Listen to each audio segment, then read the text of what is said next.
Sejam muito bem-vindos ao Pergunta para a Aline, essa live, esse bate-papo que eu adoro fazer com vocês, porque para mim é sempre muito importante quando eu recebo as perguntas, as dúvidas de vocês e tenho a oportunidade de responder exatamente o que você quer saber. Então não deixe de participar, de me escrever, de me mandar inbox, de comentar nos posts no Instagram, para você me orientar que tipo de conteúdo você quer que eu produza. Eu sou a Aline Malafaia, sou apresentadora de TV, sou jornalista, e eu estou aí trabalhando com televisão há mais de 13 anos, trabalho com imagem, eu comecei minha carreira como modelo muito novinha, então há muitos anos eu estou nessa indústria vital e ao longo desse tempo eu fui acumulando não só experiência, como muitos cursos, muito estudo nessa área, porque sempre me fascinou muito a questão da comunicação e como a gente trabalha a questão da imagem dentro desse universo. Aqui eu respondo as principais dúvidas da minha audiência com a intenção de ajudar vocês a vencer a timidez e conseguir mais clientes no digital, que é uma coisa que é um desafio para todos nós, entender os novos meios, entender as novas mídias e colocar as coisas para funcionar ao nosso favor. É importante a gente entender que ou a gente coloca as redes para trabalharem para a gente, ou é a gente que trabalha para elas. Então, essa realmente é uma inversão que a gente precisa fazer. É uma coisa que a gente precisa entender, aprender e colocar para funcionar ao nosso favor. Para quem não me conhece muito bem ainda, eu sou a Aline Malafaia, sou apresentadora de TV há mais de 13 anos, tenho muita experiência em ao vivo, eu fui apresentadora no Shoptime durante 5 anos, onde eu fazia venda ao vivo. E hoje eu ensino pessoas que querem empreender a vencer a timidez para conseguir clientes no digital, usando o poder dos vídeos, que hoje é a ferramenta que mais engaja, que mais traz resultado, que as pessoas mais consomem, onde a gente consegue construir mais credibilidade.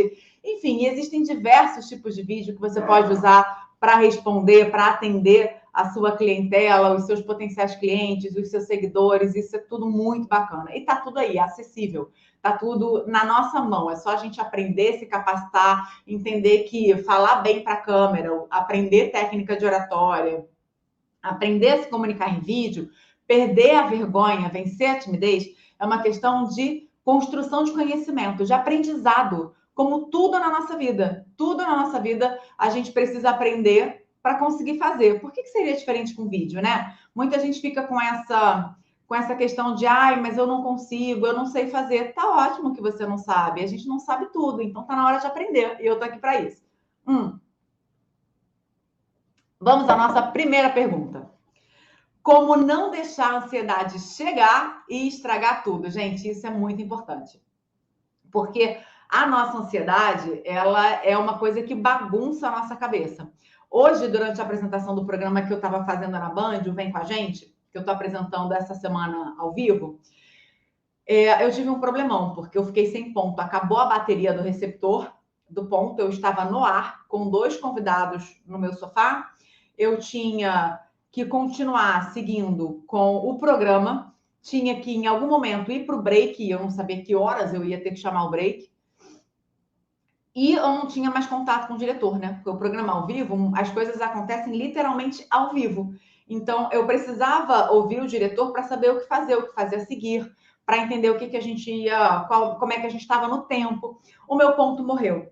Se num momento como esse eu deixo a ansiedade tomar conta de mim, mas aí, amor, não tenho o que fazer. Porque aí eu perco o programa inteiro. Então, a primeira coisa que a gente precisa entender é que a ansiedade é uma coisa que a gente pode aprender a controlar. Sempre desde quando isso não seja um problema clínico. Você não precisa de ajuda de um psicólogo, às vezes de um psiquiatra, né? Existem níveis diferentes de ansiedade, existem níveis diferentes de como da maneira como a pessoa lidar com a ansiedade. Isso tudo varia de uma pessoa para outra. Se é uma questão pontual, ansiedade para gravar vídeo, eu fico ansioso, perco a respiração, não consigo pensar e falar numa velocidade confortável, encaixadinha para mim, por causa do vídeo, isso é uma coisa provocada exclusivamente pela necessidade de fazer vídeo, que é uma coisa nova, que você não sabe fazer, que você não foi ensinado, que você não aprendeu, a gente tem como aprender a controlar a ansiedade. Como é que a gente faz isso? Lembrar de respirar, por mais incrível que possa parecer. Essa dica é fundamental e ela escapa para muita gente. Porque na hora que a gente fica ansioso, a primeira coisa que vai embora é o nosso controle da respiração. Você começa a falar muito rápido, você não consegue respirar, você fica sem ar, o seu coração acelera, porque a gente começa a fazer aquela respiração curtinha, sabe? E a gente começa a acelerar o nosso batimento cardíaco. Quando a gente acelera o batimento cardíaco, a gente coloca o nosso corpo todo em estado de alerta, libera adrenalina. Então, você começa a ter uma série de efeitos físicos. A ansiedade, o nervosismo, o próprio medo de se expor, eles começam a gerar efeitos físicos mesmo na gente. Então, a gente precisa, primeiro de tudo, respirar. Eu estou muito nervosa, eu estou muito ansiosa, eu paro tudo e respiro. Já coloca a gente num outro ritmo. A nossa respiração, ela controla tudo no nosso corpo, tudo na nossa vida. Então, se você tiver que gravar um vídeo e você estiver se sentindo nervoso, ansioso, nervosa, ansiosa, respira. Você pode simplesmente fazer essa respiração que eu fiz agora, respirar, inspirar profundamente, depois expirar todo o ar. Ou você pode fazer alguma daquelas respirações que a gente faz com contagem, que é muito legal. Então, eu respiro em 4 tempos. E eu expiro em 4 tempos. E eu vou repetir isso algumas vezes, porque isso me ajuda a controlar a ansiedade. Isso me ajuda o quê? A recuperar o meu ritmo. Isso me ajuda a sair do futuro e voltar para o presente. Porque o que é a ansiedade? A ansiedade é a gente estar deslocado no tempo. É você estar lá na frente, já prevendo um problema, já prevendo que você vai esquecer, que vai dar um branco, que as pessoas não vão gostar, que vão te criticar, que você vai passar vergonha, que alguma coisa de ruim vai acontecer, né? E aí você já está existindo, você já está com a sua cabeça no futuro. E quando a gente está deslocado no tempo, não tem como as coisas darem certo. Se eu estiver aqui fazendo essa live, pensando, eu tenho que descer com o meu cachorro, eu tenho que ir no dentista, eu tenho hora para o meu médico de alergia. Amanhã eu preciso ir num evento importante, amanhã tem evento, tem programa, eu também preciso separar uma roupa, pronto, acabou. Eu não consigo me concentrar no que eu estou falando para você. Eu não consigo manter a minha linha de raciocínio. Aí eu vou me embolar no meu conteúdo. Eu não consigo controlar a minha fala. Aí eu começo a embolar as palavras. Então, a primeira coisa para a gente conseguir controlar a ansiedade é a gente respirar, dar 3 passos para trás e a gente voltar a ser criança e aprender a respirar de novo. Parece brincadeira, mas não é. Porque o nervosismo, ele manda a nossa respiração para o espaço. Então, a gente precisa recuperar a respiração para exatamente não correr o risco de chegar a estragar tudo. Se você ficar ansioso, aí é que você vai estragar tudo. Se você conseguir administrar essa ansiedade, você vai conseguir, de alguma forma, contornar e dar o seu melhor. Isso é muito importante. Outra coisa, esteja muito bem preparado, né? Isso também é importante para você conseguir administrar, contornar a sua ansiedade. Quando você se sente bem preparado para fazer uma prova, você não fica tão nervoso. Em geral, a gente se sente mais nervoso para fazer uma prova para a qual a gente não estudou. Ou uma prova que é muito importante, né? Que é muito difícil a gente estar se sentindo 100% preparado para uma prova muito importante. Mas tenta rememorar aí uma experiência que você passou na sua vida, isso vai ajudar a nutrir a sua autoestima, em que você se sentiu muito bem preparado para uma situação. Muito bem preparado para uma prova no colégio, a matéria que você mais gostava, por exemplo. Muito bem preparado para uma entrevista de emprego. Sem dúvida, isso diminuiu muito o fator ansiedade. Então, aqui eu já trouxe 2 passos importantes. Respirar, acalmar o seu corpo, acalmar a sua cabeça, colocar todo mundo linkadinho, aquele momento yoga, meditação, e é sério, eu não tô zoando, e você se preparar bem para o que você tem que fazer. A outra coisa é você sempre lembrar que o vídeo, ele não é o fim do mundo, né? Assim, a gente tem que ter muito cuidado com o que a gente fala, a gente tem muito respeito pela nossa história, a gente tem muito respeito pela carreira que a gente construiu. Isso tudo tem que estar na pauta, tem que estar na mesa, tem que vir para frente da câmera junto com você. Mas se você está fazendo um vídeo, por exemplo, que é gravado, e eu sempre recomendo que você comece pelo gravado e não pela live, a gente não precisa começar indo para a boca do leão, começa gravando. Se você está fazendo um vídeo gravado, não ficou bom, joga fora, grava de novo. E não tem problema gravar de novo. É muito comum um aluno meu dizer, Aline, poxa, mas eu não consegui fazer de primeira. Eu não disse que precisava fazer de primeira, eu não pedi que você fizesse de primeira, né? De primeira não tem como ficar bom uma coisa que você está fazendo pela primeira vez na sua vida, ou que você está aprendendo agora. Então não precisa ser de primeira, gente. Isso é uma maluquice que as pessoas inventam. sabe? Você pode fazer gravado quantas vezes forem. De novo, olha como isso tira um peso das suas costas. Não precisa ficar bom de primeira, não precisa acertar tudo. Você olha, assiste, não ficou bom, eu regravo. E regravo sem chicote. Jogo o chicote fora. Ai, que droga, não ficou bom, eu não sirvo para isso. Mas, nossa, eu sou péssimo, minha voz, meu cabelo, minha cara. Não. Assiste. Não ficou bom por quê? Ah, não ficou bom porque essa luz não estava boa, porque eu embolei uma palavra, não ficou bom porque o cenário não ficou tão bacana, não comunica o que eu quero, não ficou bom porque eu me perdi nas minhas ideias e acabei falando demais. Eu já entendi o que eu tenho que corrigir, eu vou fazer corrigindo. É tipo fazer comida. Ai, chutei a câmera, desculpa, gente. É tipo fazer comida. Você está cozinhando. Se você colocou pouco sal, você coloca um pouquinho mais de sal. Provou. Ai, não sirvo para fazer arroz, está sem sal. Você não faz isso. Você vai lá e fala, precisa de um pouquinho mais de sal. E acrescenta. E aí, a ideia do sal no arroz é a mesma ideia do vídeo. Começa gradativamente, porque aí é mais fácil acrescentar do que tirar alguma coisa, né? Então, nossa, acho que eu podia estar um pouco mais animada. Ótimo! Se bem que em vídeo você consegue ir dosando à medida que você vai fazendo, né? Então, assim, vai se experimentando, isso é fundamental. Vai se experimentando para entender como você fotografa, como a sua voz registra, como a respiração invade o que você está fazendo. Isso é fundamental, você se conhecer. É outro passo que é super importante, sabe? Você ir se conhecendo. Tenho muito medo de errar e ser criticado nos comentários, por isso acabo não fazendo vídeo. Gente, tem uma frase que eu amo que diz que se você não quer ser criticado, não faça nada, não seja nada, não proponha nada. O único jeito de não ser criticado é não fazer. Isso é fato. Então, quando a gente já começa entendendo que a crítica faz parte do processo, fica muito mais leve. Vai ter gente criticando, e vai ter gente criticando por diversos motivos. Então, a gente precisa, primeiro, administrar o nosso medo da crítica. Por que essa crítica é tão pesada para a gente? Por que ele incomoda tanto? Porque a gente vive numa cultura que a gente lida com o erro como um pecado, como uma coisa digna de uma punição, né? Você errou, você pecou, você vai para o inferno. Então, a gente nunca quer errar. Você tirou 0 na prova, você vai ser reprovado. A gente nunca quer errar. A gente não tem uma relação com o erro como parte de um processo de aprendizado. A gente não tem uma relação com o erro como parte de uma construção. A gente tem uma relação do erro como uma falha. E se eu falho, eu não sirvo.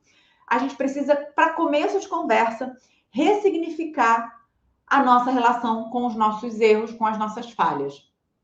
No momento em que você aprende que o erro ele é parte da sua construção, ele é parte do seu processo, ele fica muito mais leve. E você olha para o erro como uma oportunidade de aprendizado. Partindo desse princípio, quando a crítica vem, você tem capacidade de administrar essa crítica muito melhor. Primeiro, você vai começar a separar crítica de feedback, que são coisas que eu entendo de formas diferentes para ficar didático. Aquela crítica que é uma crítica destrutiva, que é uma coisa que só fala mal, ai, achei estranho, sua voz não é boa para o vídeo, não. Se é uma coisa assim, só para te diminuir, sabe? Essa crítica, ela pode falar da pessoa. Tem uma frase que eu amo, outra, que diz que toda crítica é uma autobiografia. Muitas vezes o que as pessoas criticam na gente é o que elas não gostam nelas e que muitas vezes elas não reconhecem que têm o que fazem aquilo. Então é muito cruel, é muito canalha, essa crítica destrutiva. Então, muitas vezes, e principalmente nesse ambiente da internet, ai, virou blogueira, ai, agora fica fazendo vídeo, ai, agora quer ser famosa. Gente, isso tudo tem que entrar por um ouvido e sair pelo outro. Não tem valor. Agora, quando você recebe um feedback, uma coisa que te aponta um caminho de crescimento, isso é um favor que a pessoa te faz. Eu fiz isso com um ex-aluno esses dias. Ele gravou uma crônica esportiva ótimo para o Instagram. Eu peguei na hora que eu assisti e falei, Tiago, gostei muito, mas eu acho que você precisa melhorar isso, isso e isso. Experimenta fazer dessa e dessa maneira. Isso não é uma crítica ruim, isso não é uma crítica destruindo, é o que a gente chama de uma crítica construtiva. Ou eu posso chamar também de um feedback. E quando você se propõe a dar um feedback, você está fazendo um serviço por alguém, você está tentando ajudar. E eu só dou feedback para pessoas que eu quero ver crescer, pessoas com quem eu me importo. Porque se é uma pessoa que eu não tenho uma boa relação, que eu sei que ela vai receber aquilo como uma facada, muitas vezes eu nem falo, porque a pessoa não está pronta para ouvir. Ou porque ela não vai dar valor para aquele conhecimento que eu tenho naquela área. Muitas vezes eu ouço as pessoas me dizendo várias coisas. Aline, que tal se você fizesse de tal jeito? Eu paro para analisar. Será que faz sentido? Será que eu posso testar? Será que isso é útil para mim? Às vezes é, às vezes não é. Então a gente precisa aprender a separar crítica de feedback e a gente precisa melhorar a nossa maneira de lidar com os nossos erros para que a gente tenha, inclusive, capacidade de ouvir a crítica ou a crítica positiva ou feedback de uma maneira generosa e receptiva para a gente, né? Porque aí você ouve uma coisa que pode te fazer crescer. É um exemplo que eu adoro. Eu trabalhava no Shoptime, lá no Shoptime, tudo em 12 vezes sem juros. Só que carioca é 12. A gente fala 12, eu não sei porque a gente enfia um U numa palavra, esse U não existe. E aí eu era muito novinha quando eu trabalhava no Shoptime, eu recebi isso de um cliente. Falou, Aline, adoro as suas apresentações, mas me dói o ouvido toda vez que você fala 12. Eu fiquei tão pé da minha vida. Nossa, eu fiquei com raiva na hora, eu acho que eu cheguei a ficar com o rosto corado. Ariana, já sobe o sangue. Aí eu dei um Google. Ele tinha razão, a palavra é dose, só que a gente no Rio fala 12. Os diretores todos falavam 12, todos os outros apresentadores falavam 12, ainda botavam a tônica no U. E para quem não é do Rio, isso realmente deve doer no ouvido. Olha que crítica construtiva ele me deu. Que num primeiro momento eu recusei, porque a nossa formação é de sempre tentar justificar. Ah, eu não errei não, mas é que. É o famoso mais é que. Para mim, assim, qualquer coisa que eu digo para alguém e a resposta começa com mais é que, eu desligo um botãozinho na minha cabeça e dali para frente eu não estou mais ouvindo. Porque quando começa com mais é que, significa dizer que a pessoa não escutou o que eu tinha para falar, ela não escutou o que eu estava dizendo, ela ouviu o que eu estava falando já pensando no que ela ia responder para justificar. Ela não me escutou. Então, no momento que ela não me escutou, não adianta nada. Ah, não, mas é que. Mas é que é uma coisa que eu joguei fora na minha vida. Toda vez que alguém me fala alguma coisa que eu penso responder, não mais é que, opa, peraí. Não mais é que é uma resposta de quem não escutou. Às vezes eu até demoro a responder, porque eu estou organizando a minha cabeça. Ó, meu cabelo. Às vezes eu até demoro a responder, porque eu estou organizando a minha cabeça para tentar ouvir o que a pessoa está falando de novo, né? Porque se eu já estou no mais aqui, eu não estou ouvindo. E para analisar se ali tem alguma coisa importante para mim e continuar a partir dali. Quando você vem com o não, mas é que, esquece. Você não ouviu, você não está dando importância para o que a pessoa está falando, ou se você está ouvindo isso de alguém, esquece. Significa dizer que a pessoa não te escutou, sabe? Então, a gente tem que parar de tentar justificar os nossos erros e a gente precisa aprender com os nossos erros. Isso é muito mais maduro, muito mais inteligente e muito mais bonito, acima de tudo. Como você faz para ser tão eloquente? Obrigada. Adoro quando eu recebo elogios assim. Muito, muito obrigada. Como eu faço para ser tão eloquente? Primeiro treino. É uma coisa com a qual eu trabalho há muitos anos. Comecei a trabalhar, gente, com 12 anos de idade. Eu entregava panfleto em sinal. Então, eu precisava fazer a pessoa receber aquele bendito daquele panfleto. E eu sempre trabalhei muito, sempre entendi muito o trabalho por produtividade. Então, assim, eu batia no vidro do carro, eu precisava fazer a pessoa abrir a janela do carro. E eu sempre estava com um sorriso, boa tarde, dá uma olhada nisso aqui e tal. E isso me ensinou muito, né? A me comunicar com as pessoas, a conseguir ser recebida, porque é inconveniente, né? Você está dirigindo e alguém te enfiar um papel pelo vidro do carro. Muitas vezes é alguma coisa que você não está interessado. Então, a primeira coisa que eu aprendi é sobre ganhar a atenção do outro. Então, a gente precisa escutar. A gente precisa chegar com um sorriso. A gente precisa chegar com disponibilidade. Eu li uma coisa ótima de uma amiga que eu sigo, uma mulher de negócios incrível. Ela diz que todo mundo chega nos eventos querendo fazer networking. Querendo se vender. Oi, eu sou a Aline, sou apresentadora, ensino pessoas a vencerem a timidez e conquistar clientes no digital. Eu tenho um curso ótimo, eu faço lives incríveis, eu tenho um treinamento, tá lá na Hotmart. Ou seja, todo mundo chega querendo se vender. E, na verdade, a forma de você fazer networking é chegar tentando entender como é que você pode ajudar, ou seja, chegar escutando. Então, antes de dizer o que eu tenho para vender, se eu paro para escutar o que você precisa, olha como essa relação fica muito mais fluida, muito mais bonita e muito mais possível. Porque se eu já chego me vendendo, às vezes você nem se deu conta de que o meu produto é o que você precisa para resolver o seu problema. Então, a maneira de você ser um bom orador, de você ser uma pessoa eloquente, é escutar. A gente dá muita importância na comunicação, a gente acha que a figura principal é o emissor da mensagem, é o comunicador, é quem está falando. Não é, isso é um grande equívoco. A pessoa principal na comunicação é o receptor da mensagem. É a pessoa que vai me dar um feedback, é a pessoa que vai receber a mensagem que eu estou mandando, vai decodificar essa mensagem através do processo de comunicação e vai me devolver uma resposta. Se a minha comunicação fica só indo, ela não é efetiva. Ela precisa voltar. E aí, é por isso que eu falo, eu amo fazer essa live de responder as perguntas de vocês, porque quando chegam as perguntas de vocês, vocês estão me dizendo o que vocês precisam. Então, a eloquência em si não adianta nada. É uma coisa que assim, ai, nossa, eu vou fazer direito. Para galera que entra no direito, então, é mestre em me ligar. Como é que eu faço para ser eloquente? Para fazer as minhas defesas perante o juiz? Antes você devia pensar em ser um bom advogado. Antes você devia pensar em concluir o seu curso, antes você devia pensar como você pode servir as pessoas, porque senão, não é uma crítica a nenhuma pessoa específica, tá? Porque senão vira uma coisa muito ensimesmada, muito vaidosa, sabe? Muito sobre si. Sobre você querer dar um show e não importa o caso do seu cliente, por exemplo, né? Muitos, eu vejo muito, principalmente em filme americano, você vê que o advogado ele se perde na eloquência dele porque ele quer dar um show, né? E às vezes isso se desconecta até do objetivo do cliente dele, ou até do que está acontecendo ali, né? Então, assim, a eloquência como exercício de vaidade, ela não serve para nada, sabe? Você falar bem serve se você tiver coisas para compartilhar e se você estiver ouvindo as pessoas. Falar por falar, gente, eu posso ficar aqui falando de como foi meu dia. Acordei cedo hoje pra caramba. Não costumo levantar tão cedo. Eu levantei hoje às 5:30 da manhã, porque eu precisava ir gravar uma coisa no estúdio. Mas antes eu precisava fazer meu café da manhã, cuidar do meu cachorro, separar figurino. Tipo, você tá me ouvindo e falando, Aline? E aí? Né?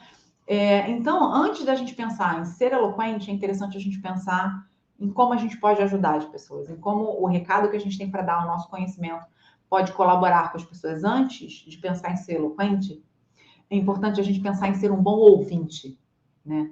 E outra coisa que ajuda muito na eloquência e na prática, na técnica em si, a primeira delas é ler muito, porque você enriquece seu vocabulário, você enriquece. Quando a gente fala em enriquecer o vocabulário, a gente está limitando a questão das palavras, mas não é só sobre isso. Você enriquece as suas construções gramaticais. Você fica com mais repertório para construir as suas frases de formas diferentes. Isso é muito interessante. Usando os tempos verbais de formas diferentes, usando diferentes estruturas de construção frasal. E isso vai deixar o seu discurso mais elegante, com toda certeza.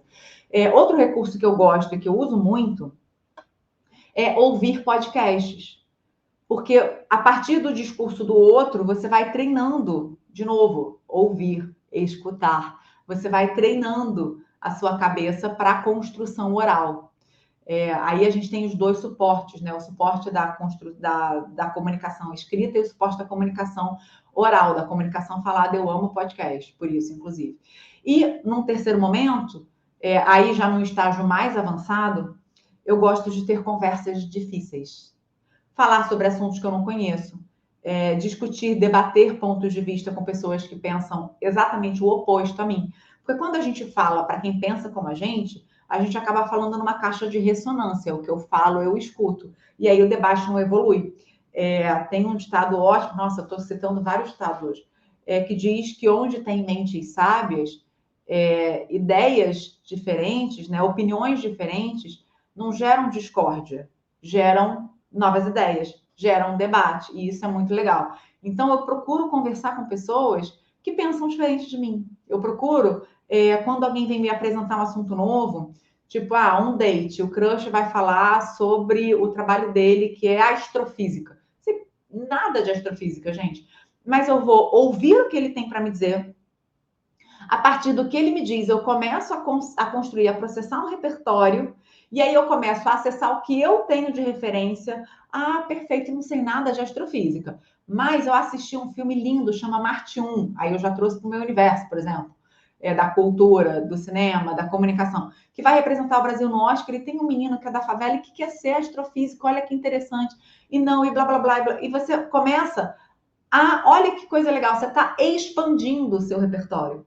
E é isso que vai fazer com que você seja uma pessoa eloquente, sabe? Você ter uma boa bagagem cultural, você ter uma boa, um bom repertório, você ler muito, ouvir muito. Alguma sugestão de vídeo para atrair cliente para minha lojinha de roupas infantis? Ah, que amor! Não, gente, lojinha infantil não dá.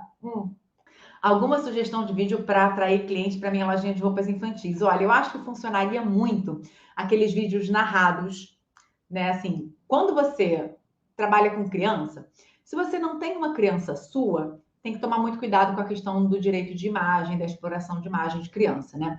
É uma coisa que eu sempre recomendo, porque a gente ainda está entendendo como é que vão ser essas legislações, como é que vão ser essas questões todas na internet. Eu tenho muita preocupação com isso, porque expor imagem de criança é delicado. No cinema, na televisão, você tem que ter autorização especial, você tem que ter o pai responsável acompanhando, te dizendo que pode. Então, isso é delicado. Mas, gente, roupa infantil, você botou uma criança no vídeo, já é a coisa mais fofa, mais linda no mundo, né? Então, se for para criança muito novinha, além dos vídeos com os próprios bebês, que são fofíssimos e não precisa de mais nada, eu sugeriria aquelas coisas meio de time-lapse, que você vai montando lookinhos, que você vai jogando peças uma por cima da outra. Para roupa, faz pesquisa no TikTok, que tem muita ideia legal, né? Que você vai jogando as peças e depois a pessoa fica vestida, é muito fofo. Gosto muito de vídeo narrado, né? Como eu estava mencionando. Quando a criança é um pouquinho mais velha, você pode brincar com ela, botar ela para interagir. Agora, Aline, eu tenho que fazer só com criança porque é infantil? Não, você pode fazer você também.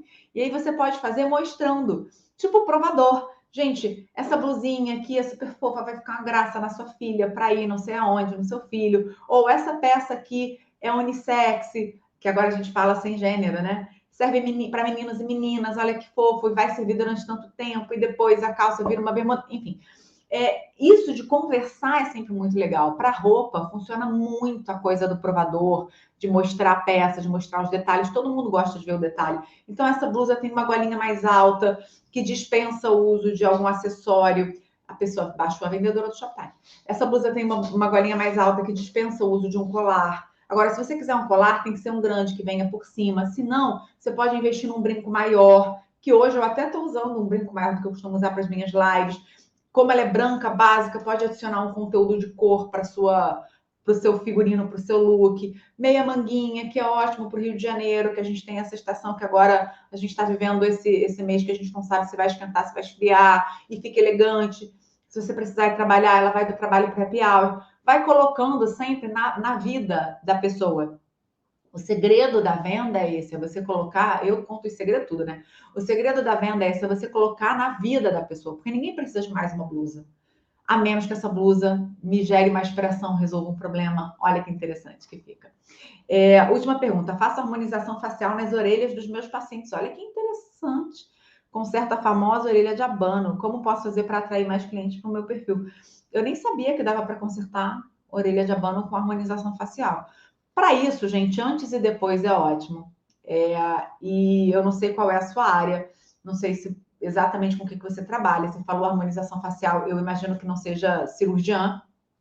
Me desculpe se eu estiver enganada. Mas nesse caso, você tem que verificar com o conselho da sua modalidade, né, da sua área, se você pode fazer antes e depois. Se puder, sempre funciona muito.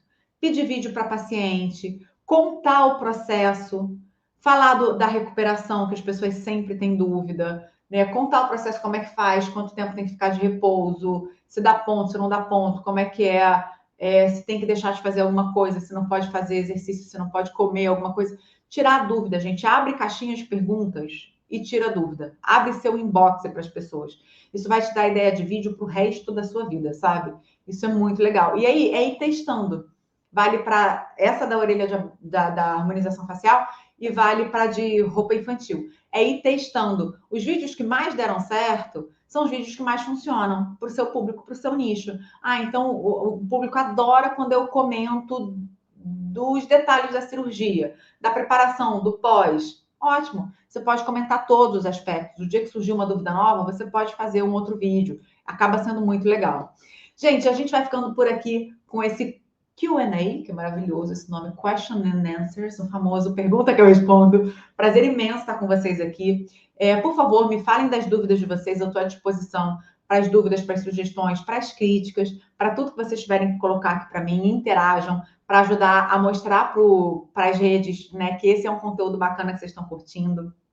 Se inscrevam nas redes sociais, comentem, compartilhem, porque isso ajuda o Instagram, o Facebook, o LinkedIn, todas as redes, a entenderem que esse é um conteúdo relevante.